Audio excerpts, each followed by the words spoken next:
Muy buenas tardes, queridos estudiantes. Yo soy la doctora Jenny María Ángela Chávez Rodríguez y en esta oportunidad estudiaremos el tema referente a malaria en su segunda parte. Estamos en la materia de parasitología y comenzamos.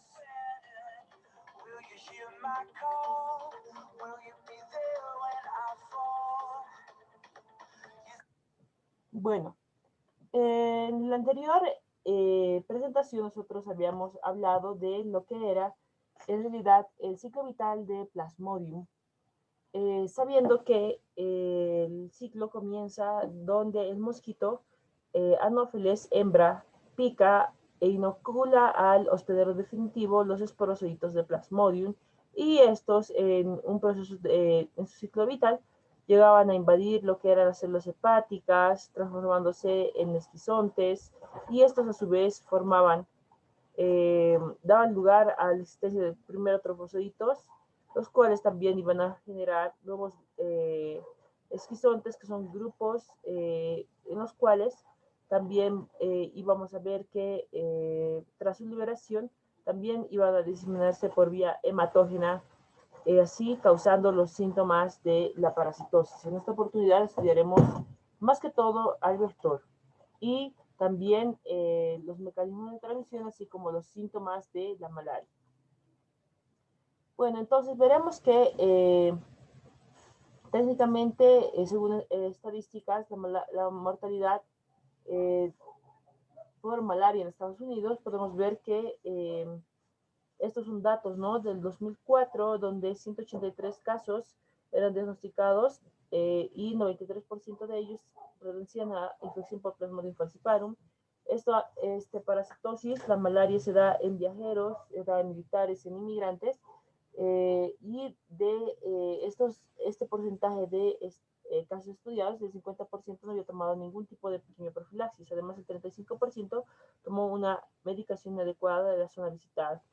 Además, debemos ver que estos pacientes fallecieron entre 2 a 40 días después de iniciados los síntomas, como fiebre, escalofríos, cefalea, mialgias, vómitos, diarrea, anorexias, ictericia, tos, convulsiones de letargo, y en 18 casos se hizo el diagnóstico, específicamente la autopsia, por lo cual se considera que la infección por Plasmodium falciparum debe ser considerada como una emergencia médica. Bueno, viendo ahora el vector, veremos que, como habíamos mencionado, pertenece a la clase insecta, a la subfamilia Anopheles y al género Anopheles. Bueno, vamos a ver que este mosquito en realidad, vamos a ver que Anopheles habita en todo el mundo, específicamente en Europa, África, Asia, América y Oceanía. Está disperso en los 5 continentes. Vamos a ver que tiene la especial intensidad en zonas templadas, tropicales y subtropicales. Además, existen 465 especies formalmente reconocidas de Anopheles, de las cuales 50 pueden transmitir las 4 especies diferentes de los parásitos del género perteneciente a Plasmodium. Además, veremos que es el causante de la malaria humana.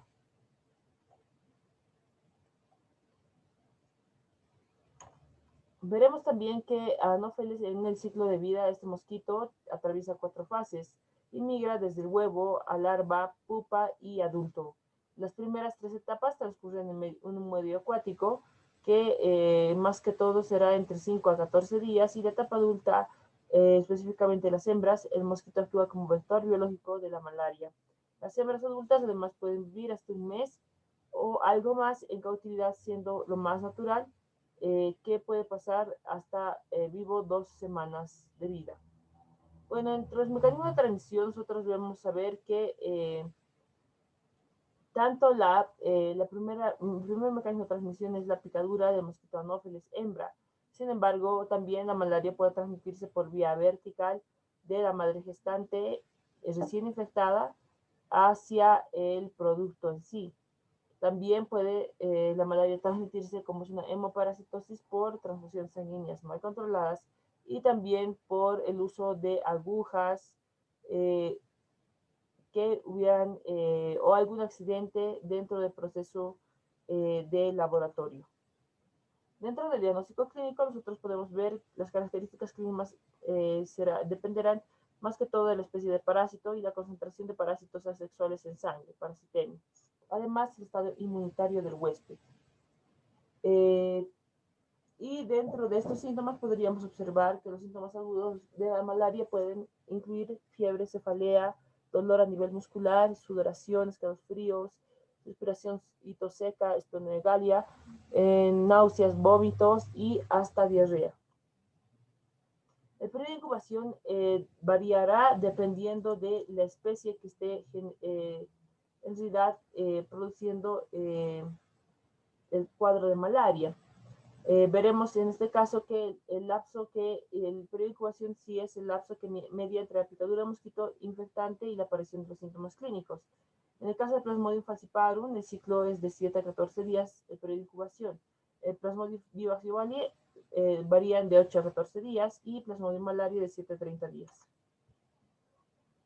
Vamos a ver también que en cuanto a la fiebre, veremos que Plasmodium vivax produce un cuadro de fiebre terciana, que se conoce también como benigna o terciana simple. Por lo pronto, Plasmodium malaria produce lo que es la fiebre cuartana y Plasmodium falciparum produce lo que sería la fiebre terciana maligna o subterciana. Y dentro de lo que hemos mencionado, ¿no? Las manifestaciones clínicas de la etapa aguda y en sí también el acceso de paroxismo palúdico, habíamos dicho que en la etapa premonitoria, después de preincubación, el paciente puede llegar a presentar cefalea, dolor de huesos, vómitos, calofríos, temblor, piel seca y pálida y pulso acelerado. Cuando presenta el ciclo de fiebre, la elevación de temperatura se da hasta 40 a 41 grados centígrados, que corresponde a la explosión de múltiples parásitos estallando desde las células del sistema sanguíneo. Además, en la etapa de sudoración, veremos que el paciente puede presentar sudoración profusa, debilidad, sensación de alivio, anemia, hepatomegalia y esplenomegalia. Veremos que estos tipos de acceso paroxístico palúdico con Plasmodium vivax se da este ciclo cada 48 horas. Plasmodium falciparum genera el mismo ciclo cada 48 horas. Plasmodium malaria genera este ciclo cada 72 horas y Plasmodium ovale lo genera cada 48 horas. Bueno, veremos también que dentro de lo que es el...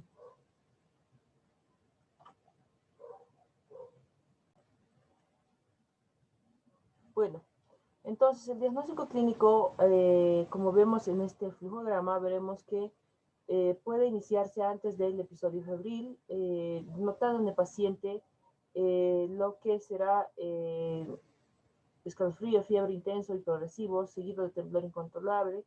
Además, esta fase durará hasta 1 hora en el paciente y veremos que también la temperatura ascenderá hasta desaparecer en el escalofrío.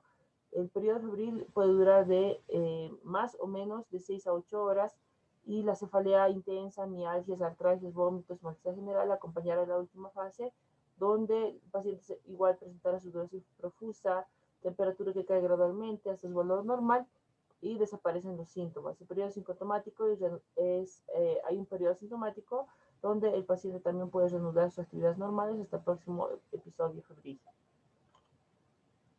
Bueno, en lo que respecta a la patogenia, veremos que lo que es malaria, Plasmodium causa alteraciones a nivel del eritrocito, haciendo que éste pierda la elasticidad, aumento de la citoadherencia,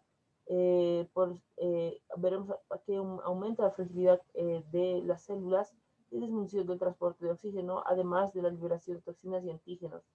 Las alteraciones posteriores al daño eritrocitario se pueden ver en la hemólisis, bloqueo capilar, vasodilatación y aumento de la permeabilidad vascular, efectos de coagulación y alteraciones en órganos y sistemas. Bueno, aquí vemos, de acuerdo a la presentación clínica por especie, donde Plasmodium vivax y Plasmodium falciparum, habíamos dicho que Plasmodium falciparum es el causante de casi el mayor porcentaje de muertes ocasionadas por malaria. Entonces debemos ver que el ataque primario, como vemos en este cuadro, es más severo en personas no inmunes que Plasmodium vivax, que tiene un ataque de moderado a severo. Bueno, en cuanto al diagnóstico clínico y epidemiológico, veremos que siempre es importante tener en cuenta la anamnesis del paciente para ver su historia clínica, si es que ha presentado algún episodio malárico en el último mes, ver si existe o no fiebre, también ver paroxismos de escalofríos o sudoración intensa, la presencia también de cefaleas, síntomas gastrointestinales, náuseas, vómitos, anemia, esplenomegalia y la evidencia de manifestaciones severas por complicaciones de Plasmodium falciparum. Entre los datos epidemiológicos, veremos que el paciente debe tener un antecedente de exponerse a estas áreas endémicas de transmisión activa hasta de 15 días o más. Veremos que también en este epidemiológico tiempo y lugar con personas que hayan sufrido paludismo, antecedentes de hospitalización de transfusión, antecedentes de medicación antimalárica en las últimas 4 semanas. En caso de probable paludismo, de confirmarse o descartarse, habrá que pedir un estudio para visualizar directamente el parásito en sangre. Y dentro de los laboratorios, para nuestro diagnóstico, utilizaremos lo que es la microscopía, que se utilizarán datos como la gota gruesa y extendido de sangre periférica, donde podríamos observar directamente en el microscopio las formas evolutivas como los asexuados, sexuadas y los trofocitos y esquizontes como los gametocitos. Además, veremos que la prueba rápida también es la que sirve en este caso para detectar malaria y detectar antígenos contra el parásito. Además, eh, veremos que regularmente los resultados negativos pueden sospecharse o dar negativo hasta a un cuanto menor a 200.000 parásitos.